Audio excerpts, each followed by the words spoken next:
Hi friends. இன்னைக்கு நம்ம பார்க்க போற கதை வந்து ஒரு கற்பனை கலந்த கதை. பிரியங்கா மற்றும் சுமத்ரா இவங்க 2 பேரும் ஃப்ரெண்ட்ஸ். இவங்க 2 பேரோட அப்பாவும் கூடங்குளம் அணுமின் நிலையத்துல ஒர்க் பண்ணிட்டு வராங்க. அதனால அங்க இருக்கிற குவார்ட்டர்ஸ்ல ஃபேமிலியோட வாழ்ந்துட்டு வராங்க. இவங்க 2 பேரும் ஸ்கூல் வரைக்கும் ஒண்ணா தான் படிச்சாங்க. அங்க இருக்கிற ஸ்கூல்ல. பிரியங்காவுக்கு ஒரு தம்பி இருக்கான். அவன் 12th ஸ்டாண்டர்ட் படிக்கிறான். சுமத்ரா அவங்க வீட்டுக்கு ஒரே பொண்ணு. பிரியங்கா மற்றும் சுமத்ரா 2 பேருமே இப்ப வேற வேற இன்ஜினியரிங் காலேஜ்ல கம்ப்யூட்டர் சயின்ஸ் டிபார்ட்மெண்ட் படிச்சுட்டு வராங்க. ரொம்ப நாளைக்கு அப்புறம் அவங்க 2 பேரும் ஃபர்ஸ்ட் செமஸ்டர் ஹாலிடேஸ்ல ஊருக்கு வந்திருக்காங்க. இவங்க 2 பேரோட அப்பா அம்மாவும் ஒரு மேரேஜ் ரிசப்ஷனுக்காக வெளியூருக்கு போயிருக்காங்க. பிரியங்கா போர் அடிக்குதுன்னு சொல்லிட்டு தன்னோட ஃப்ரெண்ட சுமத்ரா கால் பண்ணி செகண்ட் ஷோ மூவிக்கு போலாமா அப்படின்னு கூப்பிடுறா.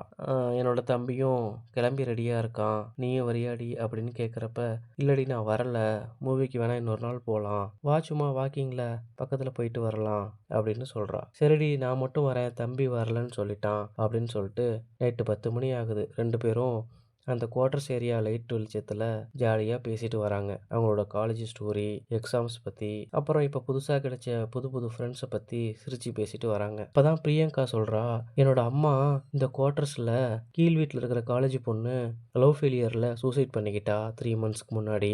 அதனால அவளோட ஆவி நைட் நேரத்துல இங்க சுத்திட்டு இருக்கிறதா சொல்றாங்க அப்படிங்கிறா. அதனால தான் இங்க இருக்க வேணாம், ஜாலியா தேட்டர் போலான்னு கூப்பிட்டேன் அப்படின்னு சொல்றா. அதுக்கு சுமத்ராவும், ஆமாண்டி நானும் அதான் கேள்விப்பட்டேன் அப்படிங்கிறா. பட் அதெல்லாம் எனக்கு நம்பிக்கை இல்லை, ஃப்ரீயா விடு அப்படிங்கிறா. உடனே பே அப்படின்னு ஒரு சவுண்ட் வருது. 2 பேரும் பயந்துட்டாங்க. திரும்பி பார்த்தா பிரியங்காவோட தம்பி. டேய் நாங்களே பேயை பத்தி பேசிட்டு வரோம், நீ வேற ஏன்டா இந்த நேரத்துல பயமுறுத்துற அப்படின்னு சொல்லிட்டு அவனை திட்டுறாங்க. உடனே பக்கத்துல இருக்கிற ரோட் சைடு கடைக்கு போயிட்டு பஜ்ஜி போண்டா சாப்பிட்டுட்டு வரலான்ட்டு முடிவு பண்ணி போறாங்க. போயிட்டு 3 பேரும் நல்லா சாப்பிட்டு வராங்க. சாப்பிட்டு முடிச்சதும் எல்லாரும் பிரியங்கா வீட்டுக்கு போலான்னு முடிவு பண்ணி அங்க போயிட்டு டிவி பார்க்கறாங்க. அப்போ அவங்களுக்கு தெரியல அந்த பேயி அவங்கள பின்தொடர்ந்து வந்துட்டு இருக்குன்னு. அது தெரியாம டிவி பார்த்துட்டு இருக்காங்க. திடீர்னு பவர் கட் ஆச்சு. ரொம்ப இருட்டாயிடுச்சு. அவங்களுக்கு பின்னாடி தான் அந்த பேய் நிக்குது. கொஞ்ச நேரத்துல பவர் வந்துடுது. ஆனா டிவி மட்டும்தான் ஓடுது, லைட்ஸ் எதுவுமே ஆன் ஆகல. இவங்களுக்கா ஒரு பயம் வந்துருச்சு. என்னடா லைட்டு மட்டும் வரல, டிவி ஓடுது அப்படின்ட்டு ஒவ்வொருத்தரும் மூஞ்ச மூஞ்ச பாத்துக்கிறாங்க. சுமத்ரா மட்டும் டிவிக்கு பக்கத்துல இருக்கிற கண்ணாடியில அவங்களுக்கு பின்னாடி பேய் நிக்கிறதுங்கிறத நல்லா பார்த்துட்டு வேகமா கத்துறா. கத்திக்கிட்டே அவங்க கிட்ட பேய் பின்னாடி நிக்குதுங்கிறத சொல்றா. 3 பேரும் பயத்துல எழுந்து ஓடுறாங்க.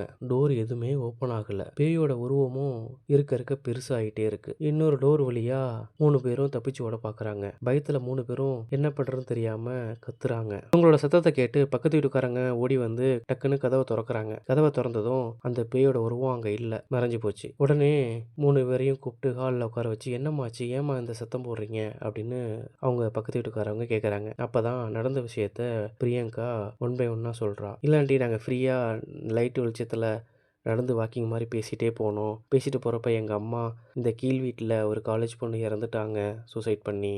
அந்த கதையை பேசிட்டு இங்கே பேய் உலாவுறதாவும் அதை பற்றி என் ஃப்ரெண்டுக்கிட்ட சொல்லிகிட்டே வந்தேன் ஆண்டி. எங்களுக்கு தெரியாது அந்த பேய் எங்களை பின்தொடர்ந்து வந்திருக்குங்கிறத நாங்கள் அப்போ நோட் பண்ணல.